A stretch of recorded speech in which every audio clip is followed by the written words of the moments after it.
पाठ 14 प्रशंसा।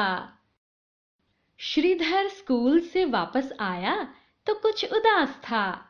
उसने अपना बैग एक और पटका और चुपचाप सोफे पर बैठ गया।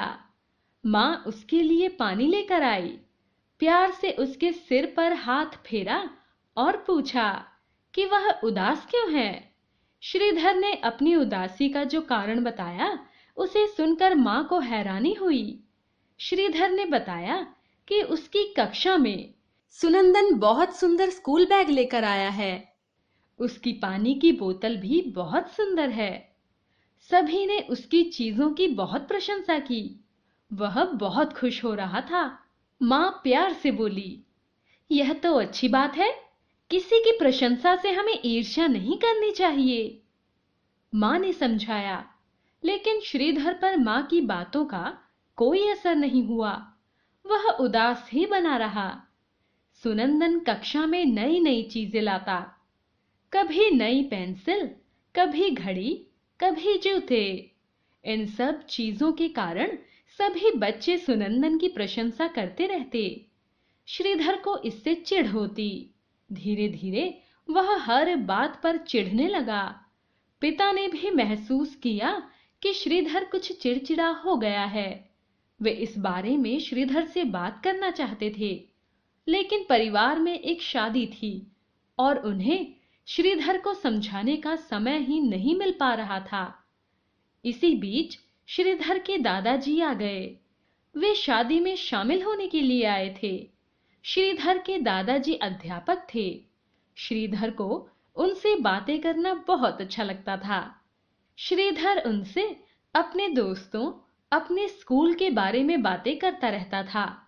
इस बार भी वह दादाजी को बताने लगा कि किस तरह सुनंदन नई नई चीजें लेकर आता है, किस तरह सब उसकी प्रशंसा करते हैं। दादाजी ने कहा, देखो, सब सुनंदन की नई नई चीजों की प्रशंसा करते हैं, ना कि उसकी। इंसान को अच्छी आदतें, अच्छे गुण अपनाने चाहिए ताकि लोग उसकी प्रशंसा करें, ना कि उसकी चीजों की। श्रीधर बोला। नहीं दादाजी, सब सुनंदन की ही प्रशंसा करते हैं। दादाजी ने पूछा, क्या कक्षा में किसी शिक्षक या प्रधानाचार्य ने कभी सुनंदन की प्रशंसा की है? श्रीधर ने कहा, नहीं। तब दादाजी ने उसे समझाते हुए कहा, श्रीधर, तुम ऐसा काम करो जिसकी प्रशंसा तुम्हारे साथी ही नहीं, तुम्हारे शिक्षक, तुम्हारे माता पिता भी करें, मैं भी करूं। वो कैसे दादाजी? श्रीधर ने पूछा। दादाजी बोले, देखो बेटा, सामान तो दुकान से कोई भी लेकर आ सकता है। जो सामान आज नया है, कल पुराना हो जाएगा। लेकिन इंसान के जो गुण उसे प्रशंसा दिलाते हैं, वे कभी भी पुराने नहीं पड़ते।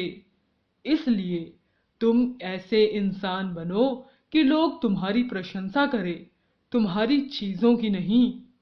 श्रीधर को दादाजी की बात समझ में आ गई। उसे दादाजी की सीख अच्छी भी लगी। शादी का शोर खत्म हुआ तो श्रीधर ने अपना ध्यान सब बातों से हटाकर पढ़ाई में लगा दिया। वह सुबह जल्दी उठता, सैर करके आता और पढ़ने बैठ जाता। उसने टीवी देखना भी कम कर दिया। शाम को सिर्फ 1 घंटा अपना मनपसंद कार्टून शो देखता। वार्षिक परीक्षा में श्रीधर पूरी कक्षा में प्रथम आया। प्रधानाचार्य ने उसके माता पिता को बधाई दी। वार्षिकोत्सव वाले दिन उसे पुरस्कार मिला तो पास पड़ोस वालों ने भी श्रीधर की प्रशंसा की। शाम को दादाजी का भी फोन आया। दादाजी ने भी श्रीधर की प्रशंसा की। श्रीधर को बहुत अच्छा लगा। अब वह समझ गया कि सच्ची प्रशंसा गुणों की होती है।